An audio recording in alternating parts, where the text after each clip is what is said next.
We are continuing our series entitled Crashing the Chatterbox. And wow, this morning's title is simply, It Will Happen. It will happen. And as you guys already know, as we've been venturing through this series, we've been talking about the struggle with the internal voice. It sounds sometimes a little crazy to talk about it. To say we have this voice inside of us that is driving us. It seems kind of strange sometimes to talk about an internal voice, but we know from experience in our own life, whether looking at the mirror or just walking throughout life, that we have this chatter. We have this voice, this distinct frustration that's reminding us of all the negative things that we don't want to think about. It's like a highlight reel sometimes. You want the highlight reel to highlight the good things, the positive things, the exciting things, the good, the things that you want to remember, the things that you want to be in love with, the things that were good about your life, that kind of highlight reel. But this highlight reel is a lot different. This is the chatter that reminds you of all the negative things, all the frustrating things, all the mistakes of the past, all the fears of the future. And so in this series, I'm asking you guys to seek vulnerability. Vulnerability is not the norm. Usually when a pastor or anybody at all tells us to head towards a place where we are completely open, honest, and transparent with the struggles that we're having inside, it can be challenging. It can be difficult. It can be a bit overwhelming. And so this morning, as we continue in this series, I want to talk to you guys, and we'll get into this in just a minute. I want to talk to you guys in Acts 27. If you guys want to go there, that's fine. But last week, God Says I Am was the title. We were talking about Moses, and we're talking about his experience at the burning bush, and we're talking about his moment with an incredible God who, in Moses' fear and doubts and insecurities, it was all about insecurity, but in his insecurities, God was telling Moses, hey, I am is with you. The I am is with you. And you don't have to fear. You don't have to doubt. Your insecurities can't control you. I made you, right? Because the chatterbox reminds us of all the things that we are insecure about. And I'll be frank with you guys, insecurity is a struggle of mine. It is. And that message was very powerful because it reminded me that, in the fact that the God, the I am, the one over all, the God of the universe, is concerned about me. Of all things that he's got going on, of everything that he's got doing, of everything that he's created and he's orchestrating and he's putting together, he is directly concerned with me. And so, this week we talk about God says he will. God says he will. If you look at the different signs up here, you'll notice them. Over here in the blue, God says he will. You guys know from Proverbs 23:7, it says, for as he thinks in his heart, so he is. And we've got to be careful where our heart leads us. This is about what God says, not about what we feel. The voice that we believe will determine the future that we live or the future that we experience. And in this message this morning, we're talking about fear. We're talking about fear. We're talking about the great what if. We're talking about the moments that paralyze us from the future that we could experience. The doubts and fear that plague our lives. It's become too familiar to us. It's become a normal part of this life's experience. It's become a normal part of our existence. We just live in fear, and it's just a part of us. It's a part of who we are. And so in Acts 27, Paul is on a ship with 275 other people, other prisoners, and they come to a place of great turbulence. They're headed to Caesar, number one. I mean, this is Paul, and he's done ministry, and after warning, after warning, after warning, they're telling him, don't do what you're doing. Don't continue to do what you're doing, because you're going to be arrested and taken to Rome. Paul wanted to go to Rome, but I doubt he wanted to go to Rome this way. He's in chains, and he's on a boat, and he's probably facing execution. He knows that in his mind, things aren't going to play out well. He's dealing with reality. He's heading to Rome in chains as a prisoner, and something happens to the boat. You know the story. Many of you do. There was a bit of a storm that came, picking up in verse 9 of Acts 27. It says, by now much time had passed, and the voyage was already dangerous. Since the fast was already over, Paul gave his advice. He told them, this is what Paul said, he told them, he said, men, I can see that this voyage is headed toward damage and heavy loss, not only of the cargo and the ship, but also of our lives. But the centurion paid no attention to the captain, and the owner of the ship, rather than to what Paul said. Since the harbor was unsuitable to winter in, the majority decided to set sail from there, hoping somehow to reach Phoenix, a harbor on Crete upon the southwest and northwest, and to winter there. And so the centurion's in charge of all of these people, and he's watching over them, and Paul says, hey, I got a warning for you. I got a warning for you. I want you to watch out. And the question that I'm going to ask you guys this morning is, what will you do when you find yourself in the storm? Because you will. Like what are you going to do? What will you do when you find yourself in the center of this life's turbulence, in the center of this life's storm? What will you do when you find yourself in a moment where it's shaky around you, the wind is picking up, the gusts are moving, and you're being tossed back and forth in a boat of whatever kind you're in? Because it will. I don't want to discourage you by that. You're like, thanks, Pastor. You're supposed to tell me life will sail on just fine. Everything will be great. A lot of people stand up and say, when you accept Jesus, and I've said this before, it's an adventure of a lifetime, and you will experience more blessing than you ever thought possible. But I'm telling you what, you will face trouble in this life. You will. And the question you've got to ask yourself is, what will you do when you face the storm?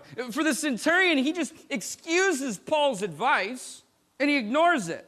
He pays no attention for it, but he pays for it.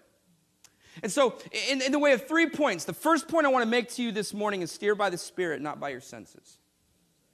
Steer by the Spirit, not by your senses. It is so absolutely easy to be steered by your senses. You have all had this bad negative gut check. Like people ignorantly say, go with your heart.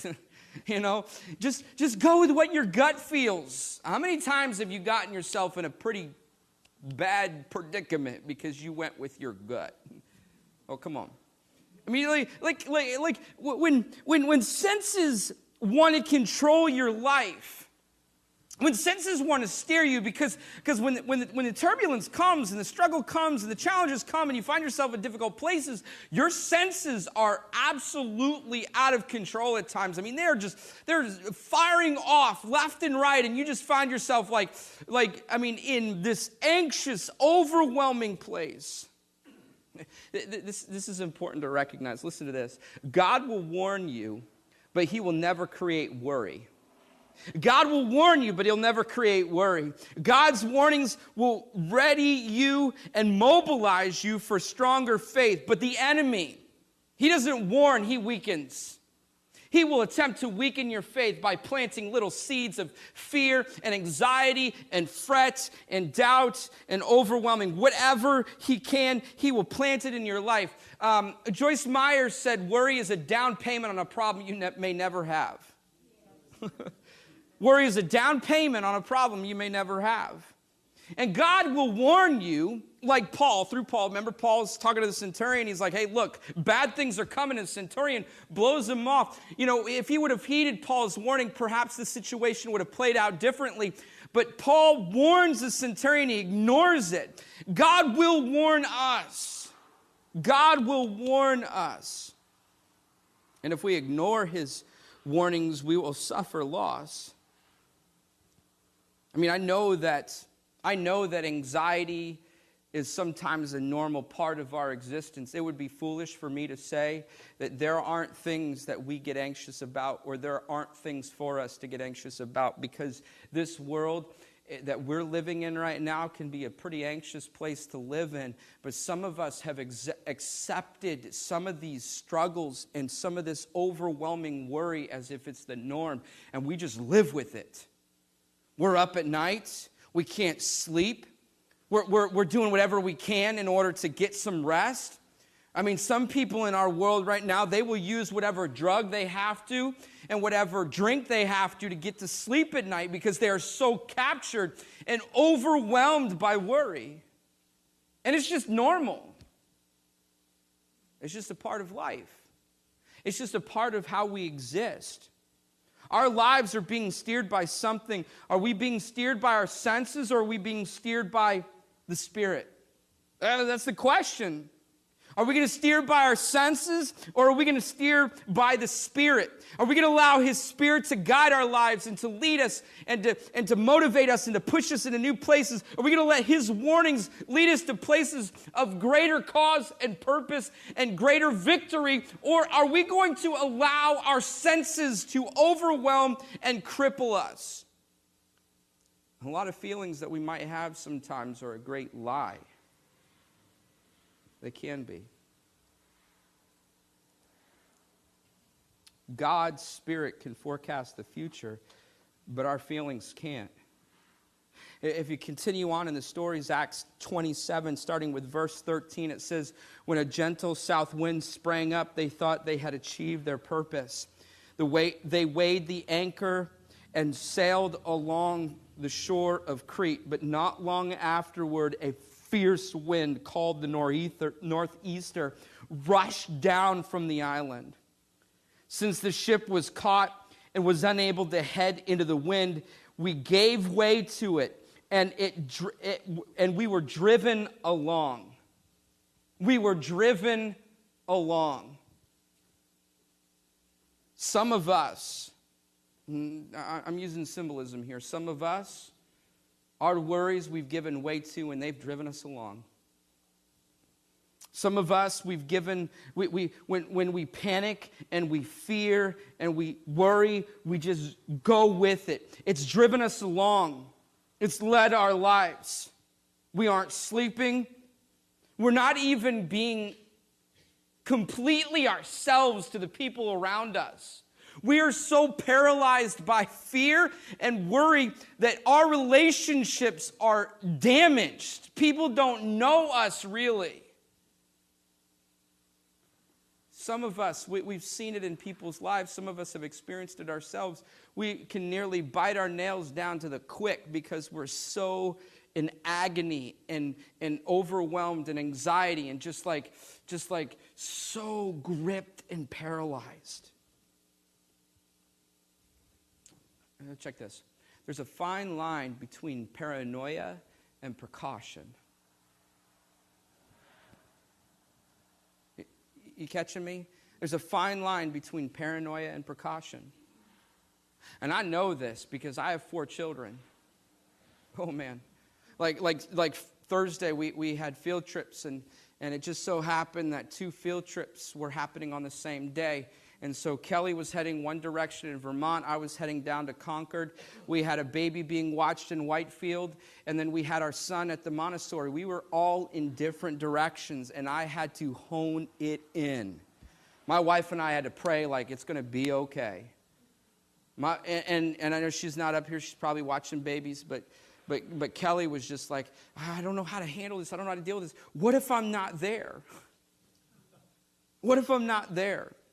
And there's this fine line, there's this dilemma, there's a fine line between precaution and paranoia. There's this fine line between being absolutely controlled by our fears and driven along. And just normal, like, things that you got to think about, normal things that you got to think on, normal things that you got to dwell on. In Acts 27, continuing on, 16 through 20, after running under the shelter of a little island called Cauda, we were barely able to get control of the skiff. After hoisting it up, they used ropes and tackle and girded the ship. Then, fearing they would run aground in Syrtis, they lowered the drift anchor. And in this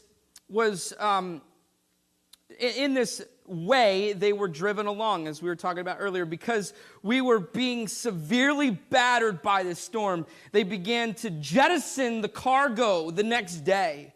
On the third day, they threw the ship's gear overboard with their own hands. For many days, neither sun nor stars appeared, and the severe storm kept raging. Finally, all hope we would be saved was disappearing. Another translation says, finally, they gave up all hope of being saved. They're throwing absolutely all their resources out of the ship. They're throwing everything at it. We got to try to figure out how to get this ship in order. We've got to figure out how to fix this. They've completely capitulated to fear. I mean, it is controlling them. And they're tossing things overboard, and they're trying to gain control of the ship, and they're trying to figure out, and this ship is just being completely destroyed and completely thrown apart. You know the definition of true depression is? True depression happens when you see no hope of anything changing. You've lost hope that the future can be any better. You've lost hope that anything will come about in your life that is better than what you're facing right now. You've given up hope that things will be any different. And many, going on to verse 21, many were going without food. So Paul stood up among them and said, "You men should have followed my advice not to sail from Crete and sustain this damage and loss. I told you so." I mean, he just, I told you so. But now, I urge you to take courage, because there will be no loss of any of our lives, but only of the ship. The ship's going to go down. There's no saving the ship. We'll be all right, though. Like this statement could be taken in so many different ways. I mean, they could have been paralyzed still by fear because the ship was going down and they were going to run aground somewhere. The ship is going to be lost, but they're gripped. They could have been gripped by the fear of that, but he's telling them, hey, don't lose hope. Don't lose hope. Hebrews 11:1, it says, "But now faith is the reality and assurance of what is hoped for and the proof or conviction of what is not seen." It's the reality. It's the assurance. It's the proof. It says that it's what we've hoped for is real. And it's the proof of what cannot be seen. And he stands up and he says, "But now." And God is telling you right now, you may be overwhelmed by your fear, but I want you to steer by the Spirit, because but now, you know what the truth is this ship is going down. I don't want to sound like overwhelming and depressing, but the planet that we live on one day, it's not going to matter. Even our physical body is going to deteriorate and fall apart. That ship is going down, but you will be spared. Because of the sacrifice of Jesus Christ, the ship may be going down, but you're going to survive. We've got to number 2, we've got to fix our focus. Fix your focus and keep up your courage. just jumping into the next part of this, Acts 27, starting with verse 22, he says, "But now I urge you to take courage because there will be no loss of any lives, but only the ship." We read that already. "But only the ship. To take courage, to keep it up. He knows who he is." Paul knows who he is, and he knows whose he is. And he's not worried. He's like, you got yourself in this dilemma. You should have listened to me in the first place. I told you. I was listening to God. I warned you. I told you that this was coming, but you didn't allow yourself to be warned by this. You didn't allow yourself to listen to the voice of God. You got us in this dilemma, but you know what? God's love is great. And even though you put us in this position, He still got us. He still got us. See, I'm not focused on the storm I see now. I'm focused on the future that God has promised me. We've got to keep our courage up. How do we keep our courage up when the ship is going down? You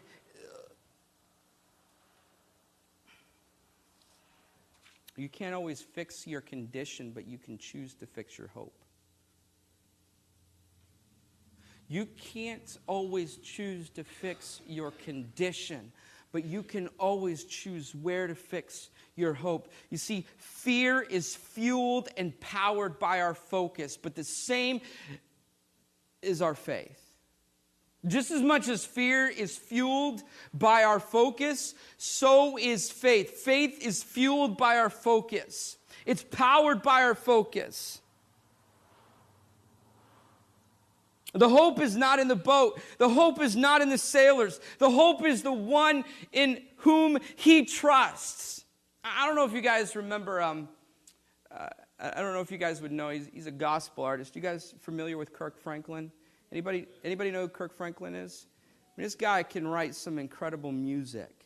He's written some incredible music, and one of the songs as a teenager that I used to listen to that provided a substantial amount of hope in my life is "My Life Is in Your Hands."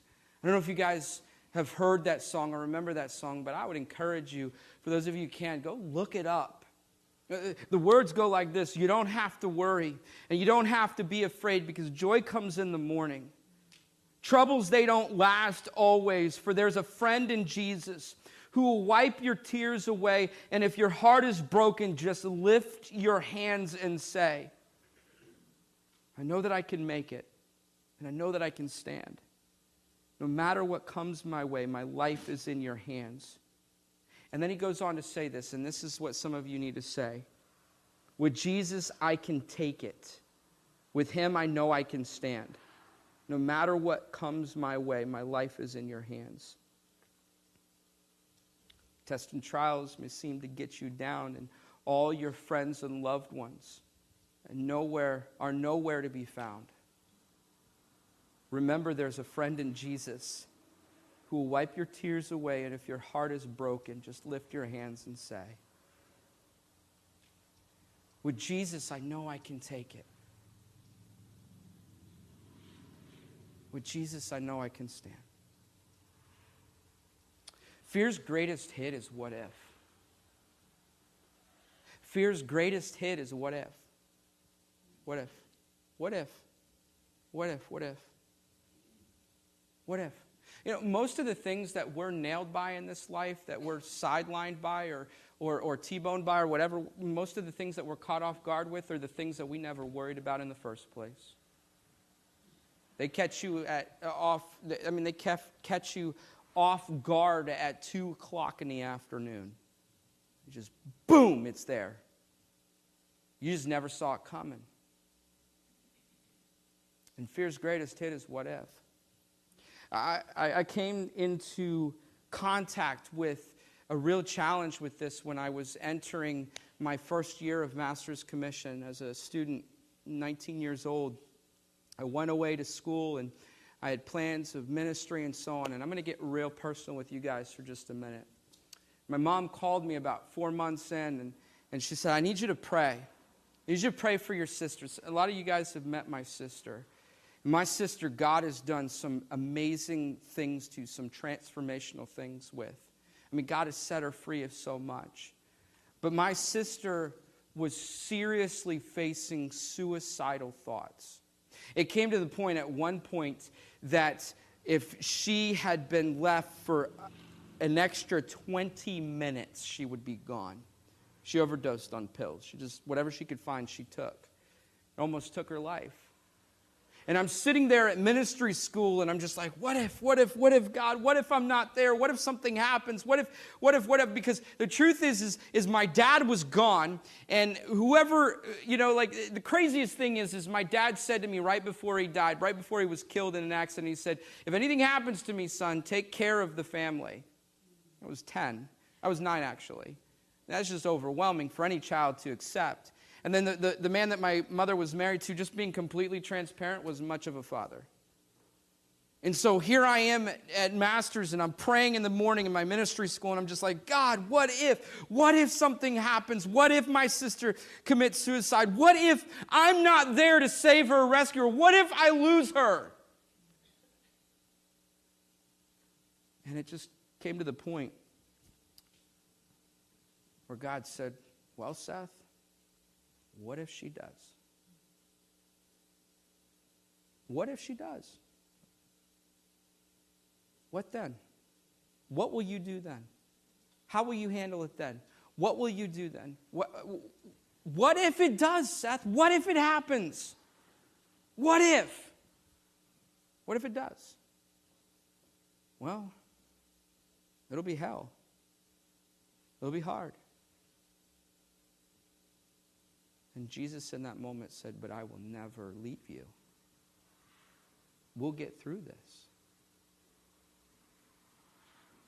A lot of people assume that the suffering that we face in this world is a proof that there is no God, but they don't realize the fact that we suffer so much in this world is proof that we never were meant to live without God.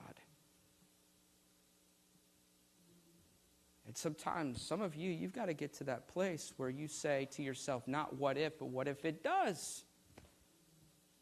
What if my body succumbs to some illness later on? And I, in my own mind, lose that battle?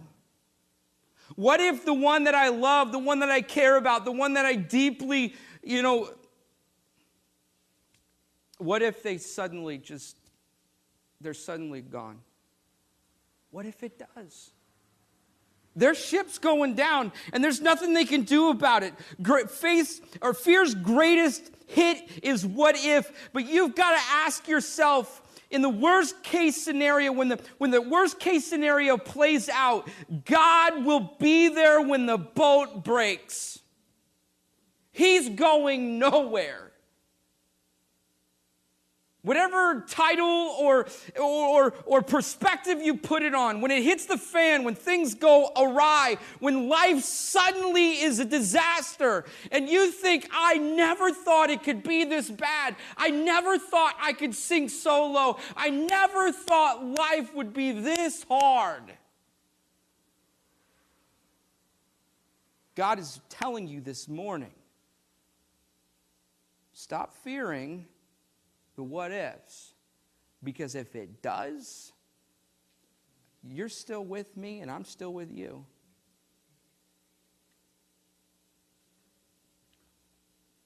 Remember? You don't have to worry, right? That was a hard lesson for me to learn, because I was terrified. I was scared. 6:30 in the evening, and I'm at a Applebee's with my sister, the first ministry or the second ministry position I took as an associate pastor, and I look at her and I swear I see the devil in her. And we're standing outside of an Applebee's, and I'm like, let's do this now. And I prayed over her. I prayed for her. And I prayed that death and darkness out of her in the name of Christ. And I'm telling you, my mom said that drive home after that, it's the first time she'd smiled in 2 years. She's going on missions trips. She's in school and ministry right now. It's radical. It's radical. But that little subtle statement, the what if that creeps in and controls and steers and guides, sometimes you got to say, what if it does? What if it does?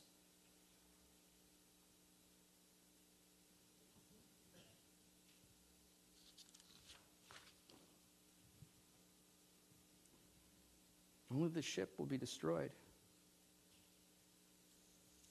Paul, man, these guys, man, they're so frustrated. Philippians 1:21, for me living is Christ and dying is gain. I mean, this guy, he can't lose. He's like, if I'm alive, it's great. If I'm dead, all right. He cannot be controlled by fear.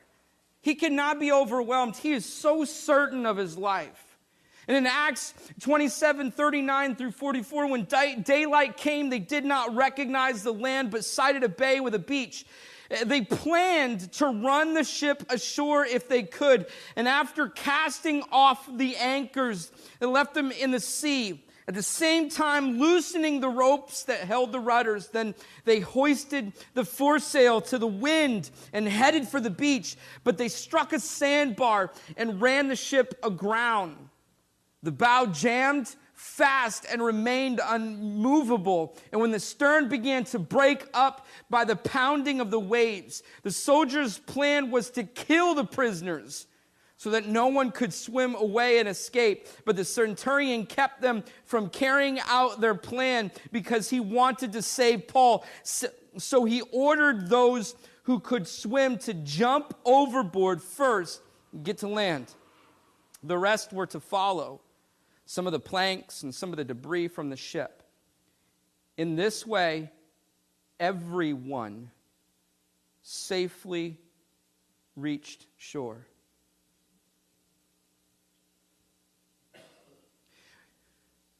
Faith isn't how it will happen. It's in the fact that it will happen. Paul's like, hey, don't worry, we'll make it ashore. And they're like hoping, oh, it'll be nice. We'll just kind of coast along. The ship will be all right. But no, the ship is going to be absolutely destroyed. He told them that. It is going to be destroyed. But don't worry, because you'll be okay.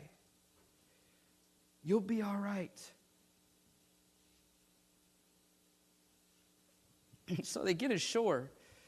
They get ashore. I mean, they're feeding faith and they're trusting God and they're believing for incredible things. I mean, they fixed their focus and kept up their courage. Number 3 point is this: shake the snake and feed the fire. This is the next part of the story. I mean, he just went through some huge ordeal. He's on his way to Rome to be a prisoner, to see Caesar, and he runs his boat ashore and it's busted into pieces. They all arrive safe and they're like, whew, that was a close one. And they started a fire, they're throwing wood into the fire, and he gets bit by a snake. Here's how it plays out in Acts 28, starting with verse 1. Once ashore, we then learned that the island was called Malta. And local people showed us extraordinary kindness, for they lit a fire and took us all in, since it was raining and cold.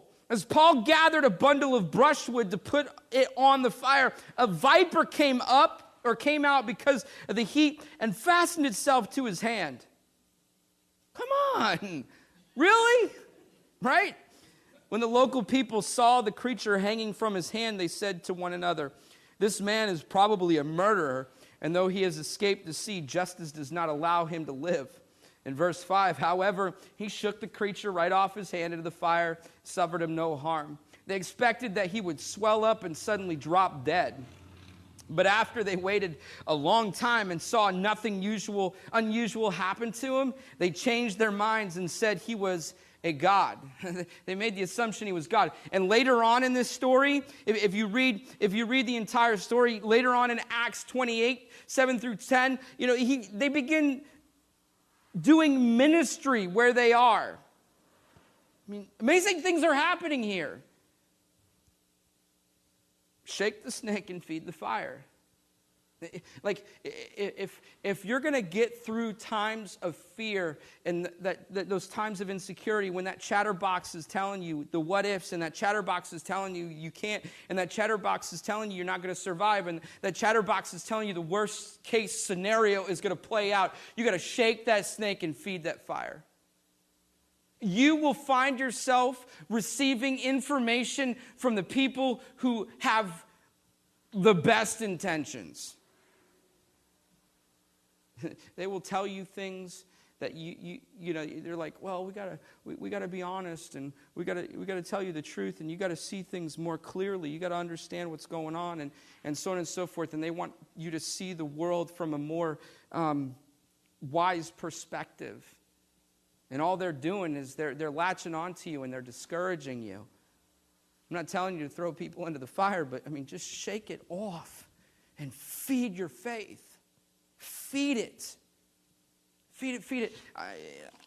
I told you guys this a ton of times. You look at this book and you read this book and you look at the Bible and you see what it says. It's not a compilation of cool stories or a great teacher who had some good ideas. No, this word is alive, as it says within itself. And it'll bring you life. Feed the fire. 2 Timothy 1, 6 and 7. Therefore, I remind you to keep ablaze, or to rekindle the gift of God that is in you through the laying on of my hands. For God has not given us a spirit of fear, but of a spirit of fearfulness, but one of power, love, and sound judgment. He's given you a spirit of power, love, and sound judgment. He has given you a spirit that will overcome. And you have got to arrive in places where you feel yourself completely paralyzed, and that fear has gripped onto you and is trying to control you. You got to shake it off. You got to shake it off.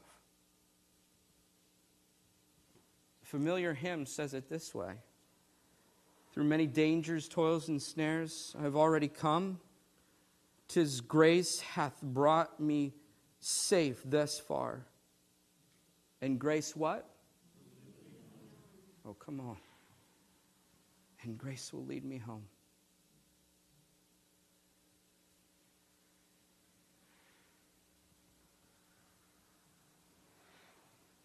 The last question I want to ask you is, what is it and what are you going to do about it? What is it and what are you going to do about it?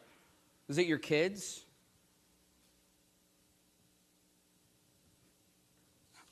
I don't know. Is it your parents? Or is it all that drinking and smoking of cigarettes is going to catch up with you finally?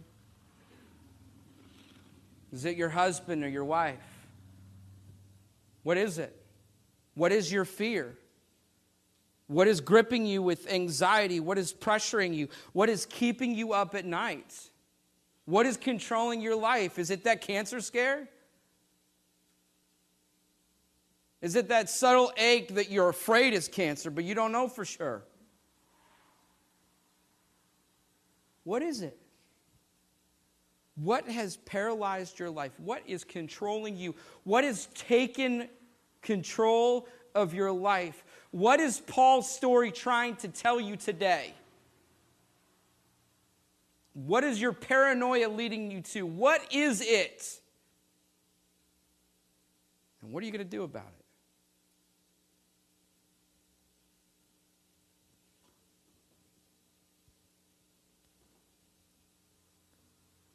What are you going to do about it? I can't overemphasize what I'm trying to get into your hearts this morning. I've seen it as a pastor, man.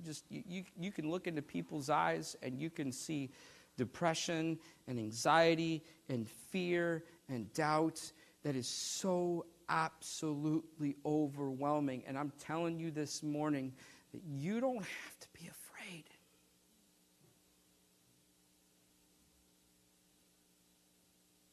Margaret Clapp,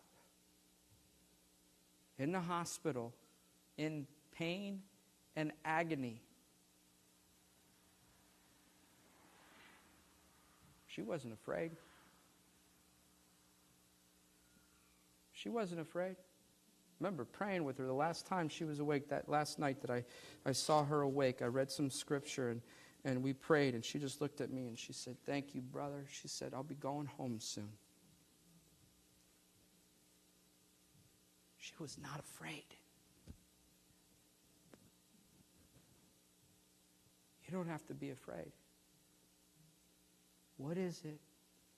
And what are you going to do about it? It's time to fix your focus. Keep up your courage. It's time to steer by His Spirit, not your senses. Some of you need to go home today and you need to feed that fire. You need to start poking it, stoking it, blowing on it, throwing wood on it. Because it's starting to die out. Father, we thank you so much for this morning, God. We thank you for your truth. We thank you for your word. We thank you for the significance of it. I pray, God, that this morning would be a significant moment for the people that have gathered here today, God, that you would set them free, that they would no longer be controlled by the doubt, insecurity, and fear of what if, that they would find themselves grabbing a hold of your word and your promise, knowing, God, that you will carry them through, that you will never abandon them, that you will never walk away from them, that you are just as much in the valley as you are in the mountaintops.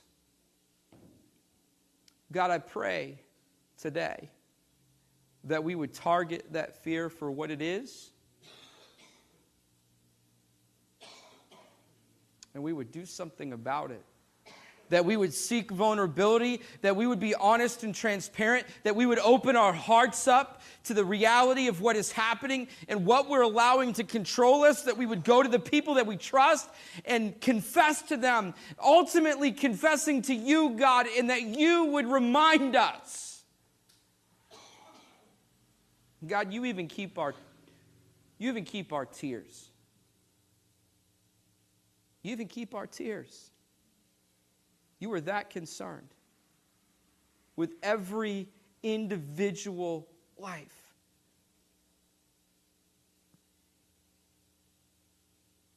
Set us free.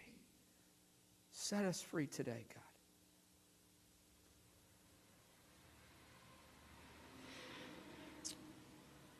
It's in Jesus Christ's name we pray. If you're with me, would you say amen?